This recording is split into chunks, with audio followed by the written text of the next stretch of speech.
Fala Dev, só nos computer. Bom, eu deixei na descrição aqui os exercícios, tá? Para vocês lerem como que devem ser feitos. Mas eu vou mostrar aqui em vídeo também para vocês entenderem melhor. Ao total são 9 exercícios. São exercícios bem fáceis, tá? Se você tiver alguma dificuldade de fazer, não precisa se frustrar, acontece. Tem coisas que realmente no começo a gente não lembra. E aí depois você vê a resolução do exercício e você vai aprender como que ele é feito, tá? A programação é assim mesmo, nem tudo a gente sabe. E às vezes a gente sabe, mas esquece, e aí a gente tem que procurar no Google. É assim, é normal, tá? Mas tentem fazer os exercícios e deixem salvo também, né? Criem um arquivo aí para deixar os exercícios salvos. E depois vocês podem consultar esse arquivo caso vocês precisem, beleza? O exercício número 1 é para você fazer um programa que vai ler o nome do usuário e vai printar na tela uma frase de bem-vindo com o nome do usuário. Então aqui, por exemplo, ó, ele está pedindo para eu escrever o nome do usuário. Eu vou escrever aqui meu nome, André Carciano. Quando eu der Enter, ele printa lá, ó, seja bem-vindo, André Carciano. Segundo exercício também bem simples, o sistema vai ler dois números que o usuário vai digitar e ele vai exibir a soma desses dois números. Por exemplo aqui, ó, 5 e 2. Quando eu dou Enter, ó, a soma dos números 5 mais 2 é 7. Beleza? Bem simples, bem tranquilo. Vamos pro próximo. Exercício número 3, subtração de números também, um exercício bem tranquilo, tá? Você vai fazer um programa que vai receber também dois números e vai exibir a subtração desses números. Então, vou fazer aqui o mesmo exemplo, 5 e 2, e ele vai falar, ó, a subtração, até escrevi errado ali, subtraçap. A subtração dos números 5 menos 2 é 3. Próximo exercício. Esse exercício é bem parecido com os últimos dois. Você vai fazer também um sistema que vai receber dois números, só que agora ele vai fazer a divisão desses números. E fiquem atentos, porque a divisão ela tem um problema, que nenhum número pode ser dividido por zero. Vocês vão perceber que se vocês fizerem um sistema de vocês e vocês inserirem um número dividido por zero, o sistema vai retornar um erro. Então você tem que tratar esse erro para que ele não aconteça, tá? Vou mostrar aqui, ó, se eu colocar 5 e 0, não é possível realizar divisões por zero. A gente tem que fazer esse tratamento aqui de divisões por zero. E se eu colocar aqui, por exemplo, 5 e 2, a divisão dos números 5/2 é 2. O resultado, certo? Se vocês quiserem, vocês também podem trabalhar com o tipo float, para fazer aqui a divisão ficar, por exemplo, 2.5, beleza? Mas você fazendo a divisão aqui, mesmo retornando só o inteiro, já tá ok. No quinto exercício, você vai fazer um programa que vai ler também dois números, vou colocar aqui ó, o 5 e o 2, e quando você apertar Enter, ele vai verificar qual número é maior, qual é menor, para te dizer isso, e vai verificar também se os números são iguais. Por exemplo, eu coloquei ali 5 e 2, vou dar Enter, o primeiro número é maior que o segundo número. Se eu colocar o contrário, eu vou colocar 2 e 5, o primeiro número 2 é menor que o segundo número 5. E se eu colocar, por exemplo, 5 e 5, os dois números 5 e 5 são iguais, beleza? Também um exercício bem tranquilo aí. O sexto exercício, você vai fazer aí um programa que vai ler o nome do usuário. Vou colocar aqui o fulano de tal. Vai ler também o ano em que o fulano de tal nasceu. O fulano de tal nasceu em 2005. E ele vai printar.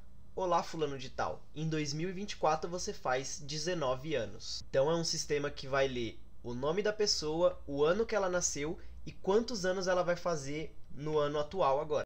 O sétimo exercício, ele é um pouco mais complexo, mas também não é nada tão exorbitante. Você vai fazer um sistema que receba o nome do usuário.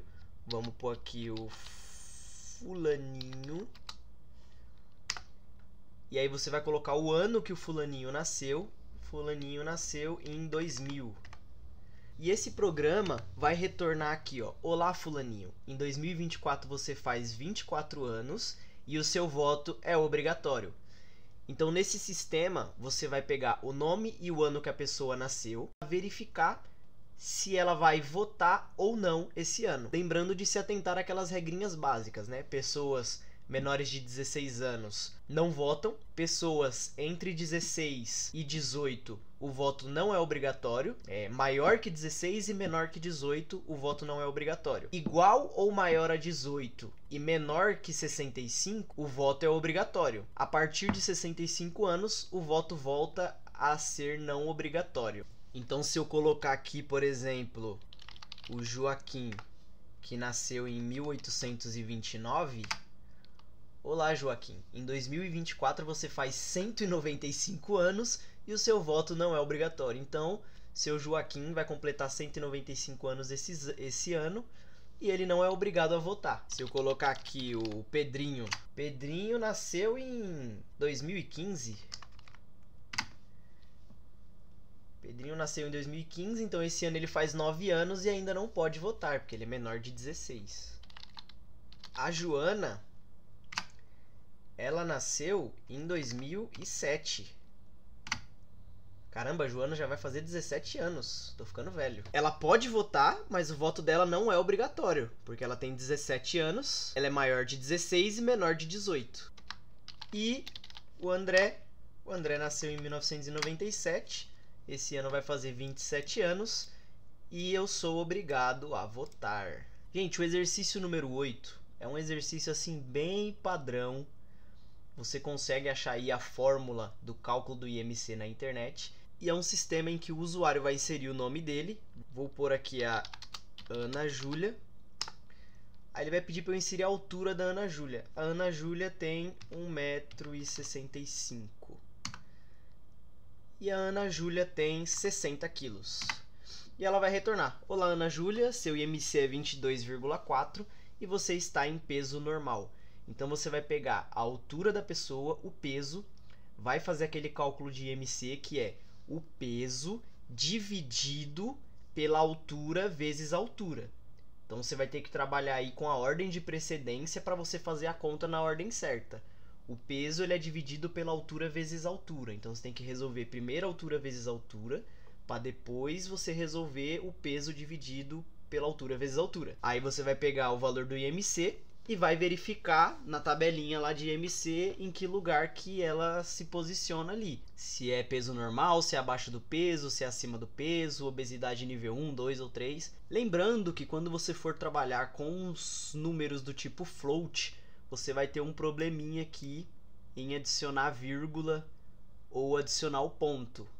Então eu vou deixar em aberto. Eu não expliquei sobre isso ainda, mas eu vou deixar em aberto para vocês tentarem resolver esse problema aí da vírgula ou do ponto, tá? Porque os tipo float ou decimal, eles aceitam só o ponto lá no C#. Porém, se você digitar ponto aqui, se o usuário digitar ponto, ele não vai aceitar o ponto. Você tem que digitar vírgula. Então você vai ter que tratar isso lá no código para quando o usuário digitar um ponto, ele alterar para uma vírgula e você conseguir fazer esse cálculo, para dar uma queimadinha aí nos neurônios esse exercício. Outra coisa, na hora de exibir aqui, ó, vai ter que exibir com 2 casas decimais só. O float, por padrão, ele vai exibir, se eu não me engano, são 5 casas. Então você vai ter que deixar ele exibir aqui com apenas 2. Volto a dizer, não se preocupem se você não conseguir. Você vai ver na resolução do exercício e você vai aprender. Isso eu ainda não mostrei aqui no canal. Então você não tem essa obrigação de saber. Mas é bom você tentar. O último exercício, ele tem uma complexidade um pouco maior. Ele não é difícil também, mas ele vai gerar uma quantidade de linhas de código bem maior do que os outros. E o que a gente tem que fazer nesse exercício? Fazer um programa onde o usuário vai digitar 2 números, vai selecionar qual operação ele quer fazer com esses 2 números e em seguida vai printar o resultado em tela. Por exemplo, vamos colocar aqui 6 e 2. E aí o usuário vai ter que digitar aqui, ó, insira a operação desejada, adição, subtração, multiplicação, divisão ou módulo. E aí você seleciona uma dessas aqui. Se eu colocar o maisinho aqui, por exemplo, apertar Enter, ele vai fazer a soma e vai me dar a soma aqui, ó. A soma dos números 6 e 2 é 8. Lembrando nesse exercício que a gente tem aquele probleminha da divisão por zero, tanto na divisão quanto no módulo. Então a gente tem que tratar esse problema da divisão com zero de novo. E tem a questão também se o usuário digitar uma operação que não está aqui. Por exemplo, vou digitar aqui, ó, 8 e 2. E aí eu vou colocar a operação ABC. Não existe essa operação na minha lista ali. Quando eu apertar Enter, ele vai me retornar, ó, operação inválida. Ele só vai aceitar as operações que estiverem aqui, beleza? Gente, tentem fazer esses exercícios, estão bem fáceis, eu acredito que vocês vão conseguir. No próximo vídeo eu vou trazer a resolução de todos os exercícios, tá? Lembrando que não existe só uma forma de resolver. As resoluções que eu vou trazer também são algumas das resoluções que podem ser feitas. Pode ser que seja diferente do que vocês fizeram, mas o importante é chegar ali no resultado final. Espero que vocês façam os exercícios e treinem bastante, que vocês vão ficar muito bom em C#. Fiquem com Deus e até o próximo vídeo. X gon' give it to you. Wait for you to get it on your own. X gon' deliver to you. Knock, knock, open up the door to spill. With the non-stop pump out from stainless steel.